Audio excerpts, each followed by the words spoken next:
You've hit rock bottom more times than you can count. You waited for someone to save you, but no one came. So you look within and realize the path was never meant to be walked with others, but with awareness. Force yourself to rise alone, not with anger, but with calm determination. In silence, Buddhism reveals the truth. Solitude isn't punishment, it's a teacher. Every moment you spend in silence shapes you. Every step you take alone awakens something powerful inside you. This is not about escaping the world, it's about awakening within it. By the end of this video, you'll understand that walking alone isn't loneliness, it's freedom. The decision to walk alone. There comes a moment in life when no one can take the next step for you. It's not a punishment, it's a calling. Most people run from that moment when the noise fades and the echo of their own mind becomes too loud to bear. But that silence, that emptiness, is exactly where freedom begins. Buddhism teaches that transformation starts when you dare to see things as they are, without decoration, without denial, without escape. And sometimes that means walking alone. To walk alone is not to turn your back on the world, but to stop searching for yourself in it. Solitude isn't the absence of company, it's the presence of your own awareness. When you can no longer blame anyone, and there's no one left to rescue you, you face the truth. You are responsible for your own path. In that instant, excuses fade, and discipline is born. The old masters said that no one awakens without disconnection, not from life, but from attachment. Attachment is the constant need for validation, for safety, for comfort. But detachment isn't coldness, it's freedom. To walk alone is to stop measuring your steps by the pace of others. It's to look inward and discover a strength that has always been waiting. The first step is always the hardest because it strips away every excuse. When you choose to move forward on your own, ancient fears rise. Fear of failing, of not being enough, of losing what you love. Yet those fears aren't enemies, they are gatekeepers. Buddhism teaches that suffering comes from resisting suffering. The moment you face it with awareness, it dissolves. Every fear you face turns into understanding, and understanding becomes serenity.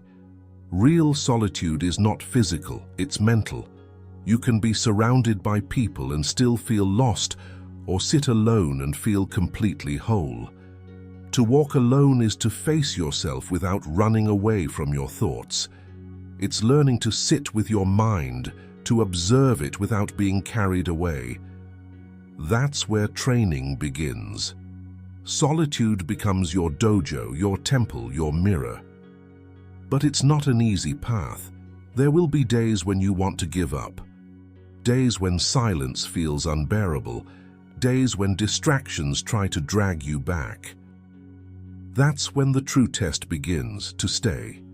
That persistence, that quiet consistency, is what separates survival from awakening. Each time you choose presence over distraction, you strengthen your mind. And a stable mind is the foundation of true freedom. To walk alone isn't to abandon love or friendship or human connection. It's learning not to depend on them for peace. Because when peace relies on something outside you, it becomes fragile. When it comes from within, it becomes unbreakable. The path of Buddhism doesn't ask you to isolate yourself. It asks you to realize that nothing is missing. What you seek has always been within you, waiting to be seen. In the end, the decision to walk alone is the decision to awaken. It's not a cry of rebellion, but an act of understanding. It's to look at life and say, I don't need the world to change for me to be at peace. I just need to be at peace with the world as it is, that realization doesn't happen in noise or crowds or distraction. It happens in stillness, in honesty, in silence. Each step you take alone reminds you that there's no greater journey than the one toward yourself. And the one who truly knows themselves is never alone, because they've stopped searching for what was never lost. To walk alone is, in truth, to come home. Discipline, the silent ally. Most people see discipline as a burden, a form of restriction, but in the Buddhist path, discipline is compassion, the act of caring for yourself with firmness. When you decide to walk alone, discipline stops being an obligation and becomes an act of love. It's not about control, it's about clarity. It's not a chain, but a key. In the monastery, every gesture is a lesson.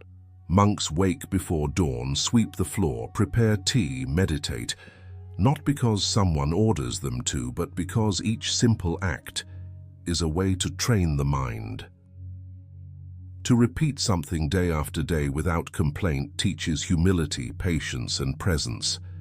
That's true discipline, doing what must be done, even when no one is watching, even when no one will ever applaud.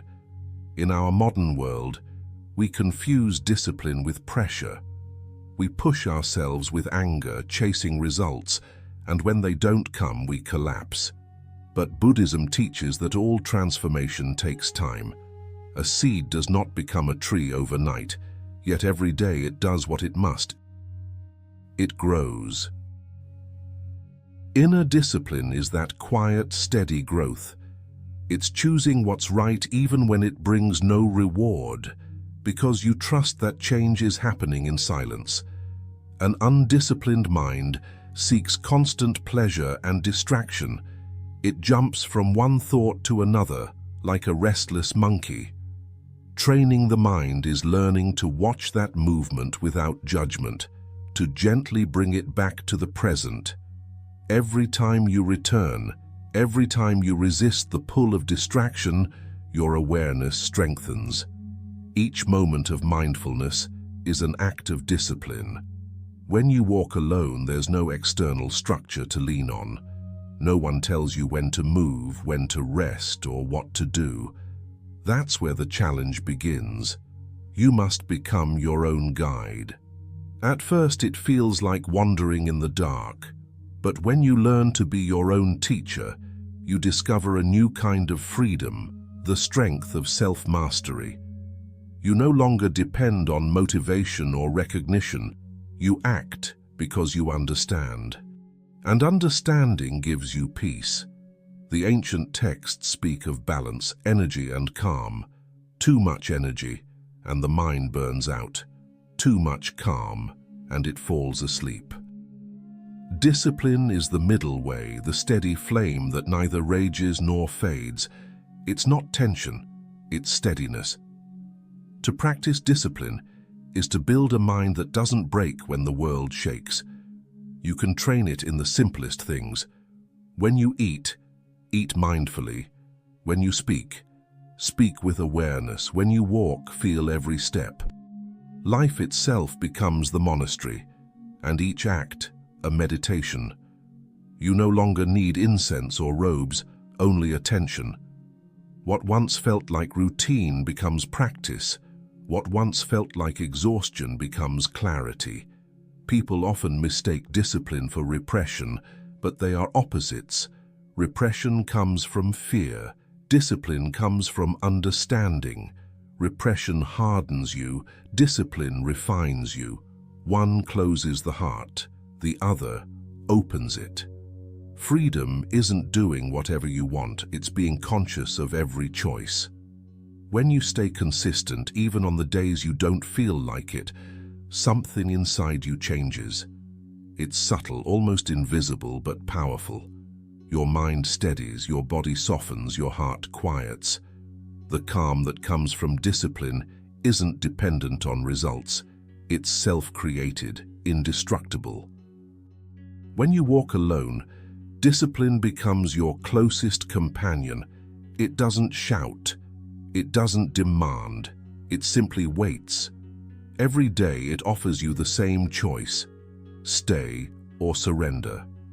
And every day you stay, you strengthen your freedom, because when the mind is firm, life no longer feels like a storm.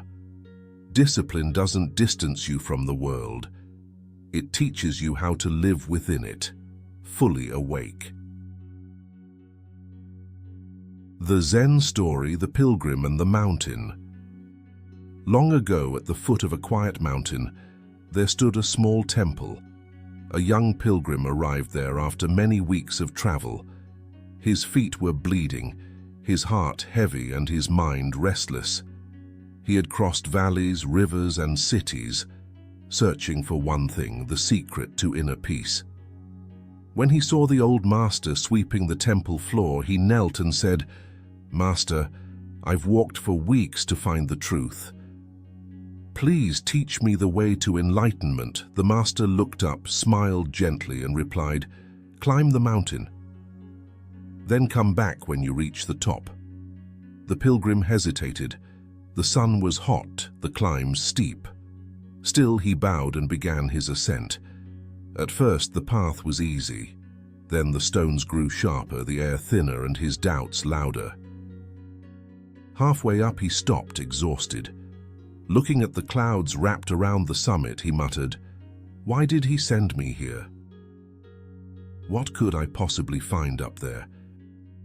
He thought about turning back, about the comfort of the village, the warmth of company. But then, a small, quiet voice inside whispered, "Keep walking."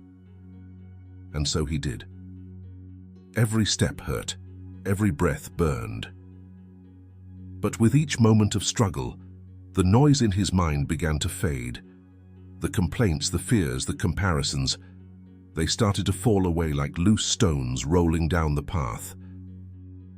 When he finally reached the top, there was no temple waiting for him, no master, no revelation, only silence, only the wind, only himself. For the first time, he didn't ask for answers. He sat breathing, surrounded by clouds.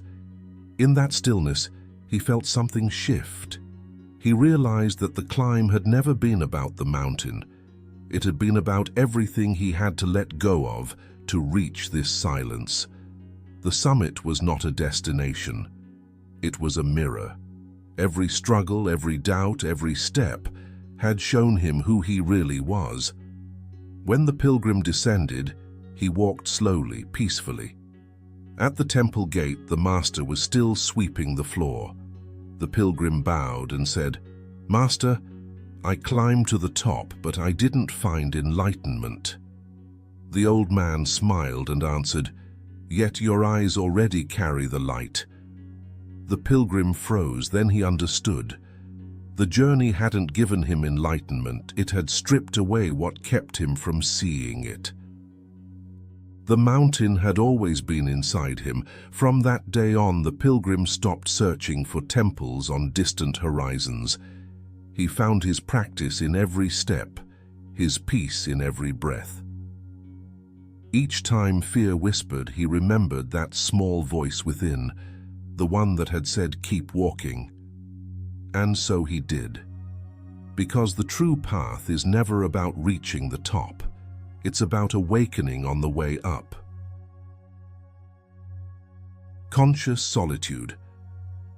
When no one walks beside you, after you've climbed enough mountains, silence becomes familiar. At first it feels like emptiness, a hollow echo where laughter and noise used to be. You reach for distractions, for comfort, for company. But the more you fill the silence, the louder it becomes. Then you stop, you listen.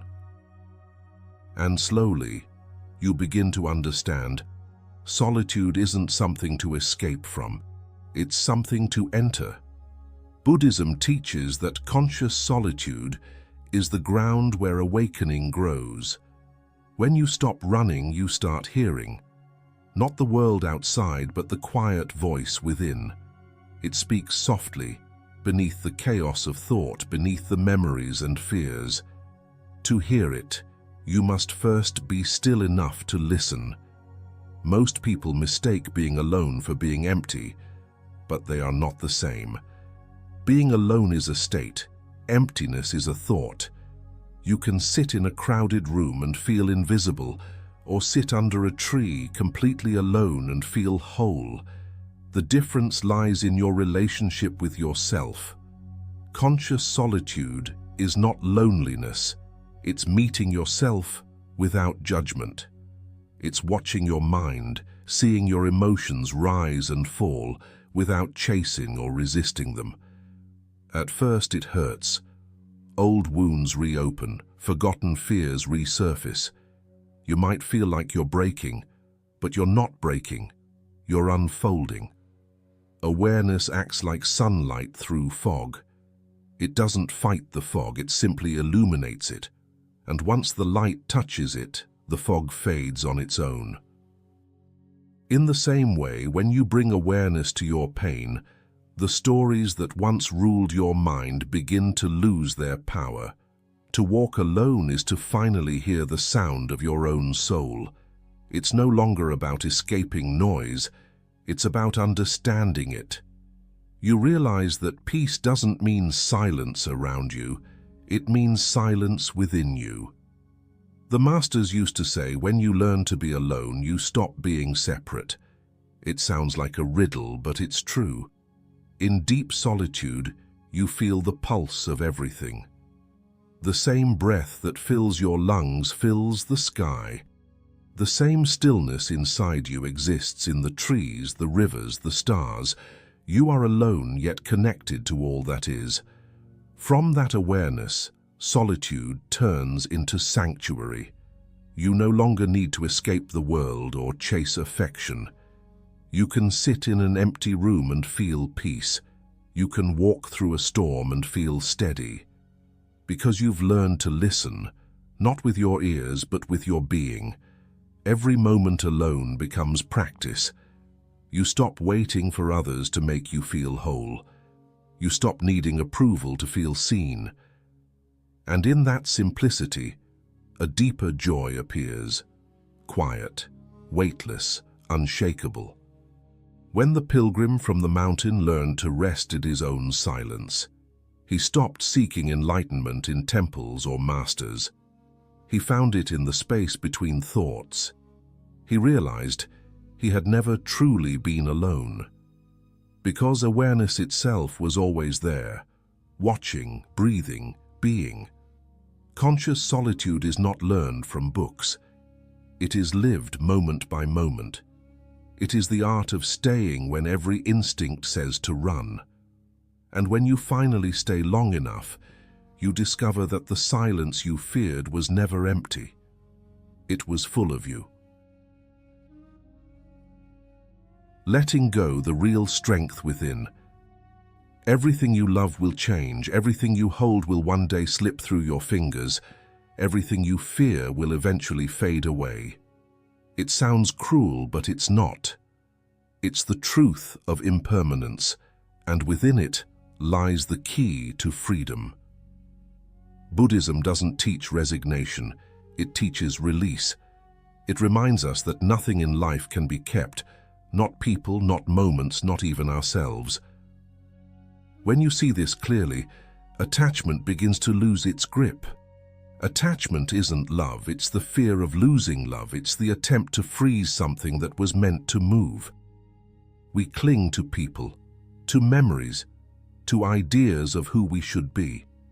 And each time we hold tighter, we suffer more. Because life is not a statue, it's a river. Letting go doesn't mean coldness. It means loving without trying to possess.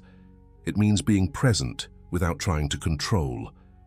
It's the ability to say thank you instead of don't leave. True strength doesn't come from holding on. It comes from understanding. The more you try to control life, the more fragile you become. When you let go, a quiet power rises within you. It's the calm of someone who knows that everything changes, and that's precisely why it's precious. The masters say attachment is like holding a rope that's burning your hands. The more you resist, the more it hurts.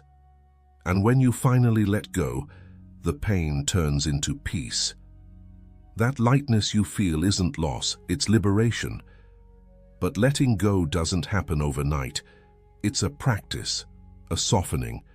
First you see what binds you, the need to be understood, the fear of being alone, the obsession with outcomes, the illusion of control.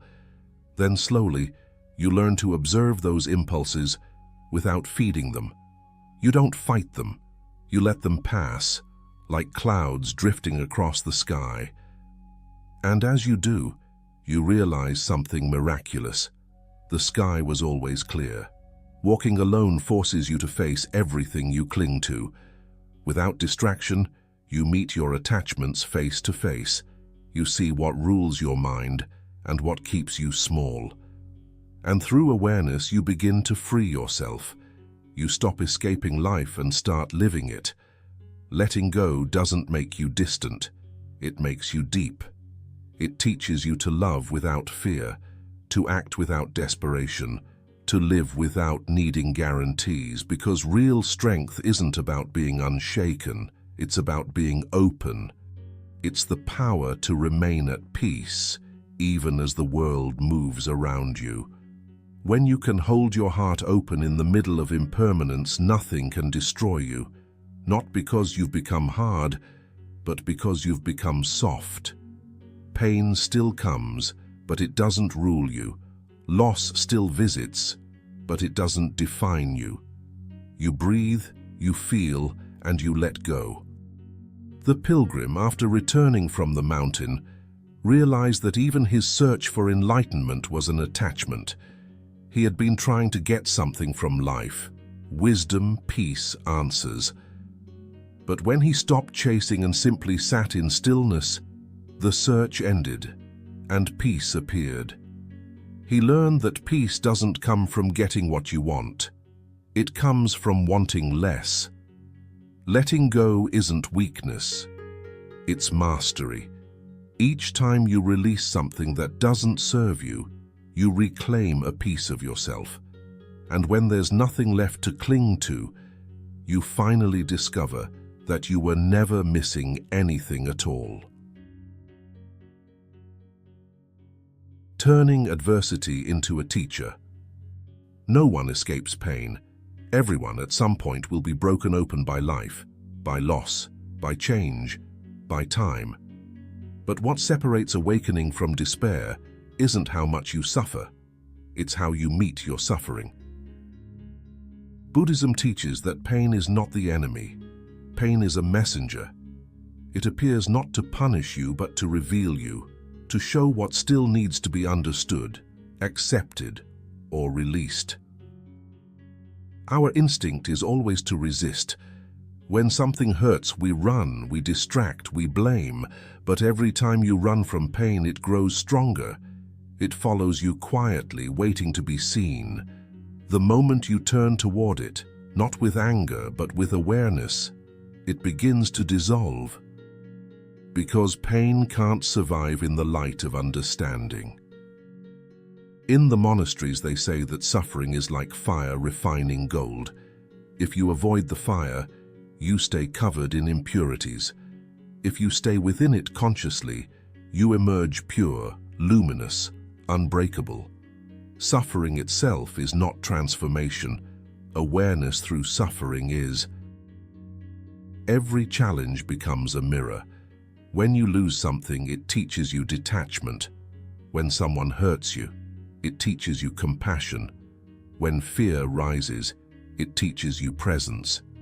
Each difficulty holds a lesson, but only for those who stay long enough to learn it. Adversity is not here to destroy you. It's here to strip away what you are not, to expose the quiet strength that lives beneath all illusion. What burns away is false. What remains is truth. The mind that has learned to sit in silence can withstand any storm, because when the wind rises, the roots of awareness hold you steady. You no longer ask, "Why me?" You begin to ask, what is this showing me? That single shift changes everything. Suffering becomes a teacher, not a sentence. The pilgrim learned this too. After descending the mountain, he faced many trials: doubt, loss, exhaustion. For a long time, he tried to understand his pain, but the more he analyzed it, the heavier it became. One evening, he went to the old master and said, "Master, the more I try to understand my suffering, the more it grows." The master smiled and replied, "Then stop understanding. Feel it. When you stop analyzing pain and simply live it, it turns into wisdom." The pilgrim bowed, and from that day he stopped fighting what hurt. He let it pass through him like rain through the earth, and slowly, peace began to bloom where pain once lived. Adversity doesn't demand perfection. It asks for presence. If you can stay aware, even when life burns, the fire stops being your enemy. It becomes light. Because the truth is simple. Life doesn't require you to be strong all the time. It only asks you to be awake. When you understand that, you stop seeing hardship as punishment and start seeing it as practice. Everything you face is preparing you for freedom. Integrating freedom. Walking alone yet connected. After all the miles, all the silence, all the lessons, you realize something profound. Walking alone never meant being alone. It meant learning to stand in the middle of life without losing yourself. At the beginning, you searched for meaning. You climbed, you fell, you struggled. But now you no longer need to chase anything. You've stopped asking the world to be different so you can be at peace. Instead, you've learned to find peace in the world as it is. True freedom isn't about leaving society behind. It's not found in mountains or temples. It's found in every ordinary moment, in washing a cup, in breathing, in speaking with kindness. When the mind becomes quiet, every act becomes sacred. The holy is not somewhere else. It's right here in the space between one heartbeat and the next. To integrate freedom is to walk through the noise without being consumed by it, to stay soft in a hard world, to remain calm in the middle of chaos. You no longer need to escape life. You can finally live it. This is what the masters meant by awakening. It's not about transcending the world, it's about returning to it, awake, aware, and free. When you truly understand, solitude becomes unity. You see that every being you meet is a reflection of the same awareness that breathes through you, the same light, the same silence, the same longing for peace. The walls between you and them dissolve, and what's left is simple compassion. The pilgrim from the mountain learned this too. Years later, a young seeker came to him and asked, "Master, how can I find enlightenment?" The old pilgrim smiled and said softly, "Walk alone. But remember, we all walk together." That is the essence of awakening, to walk your path with awareness, to embrace silence without fear, to love without attachment, to live without resistance. You are no longer waiting to be saved because you've learned to meet yourself. And once you meet yourself, you meet everything. So if you've reached this point, take a breath. You've walked far.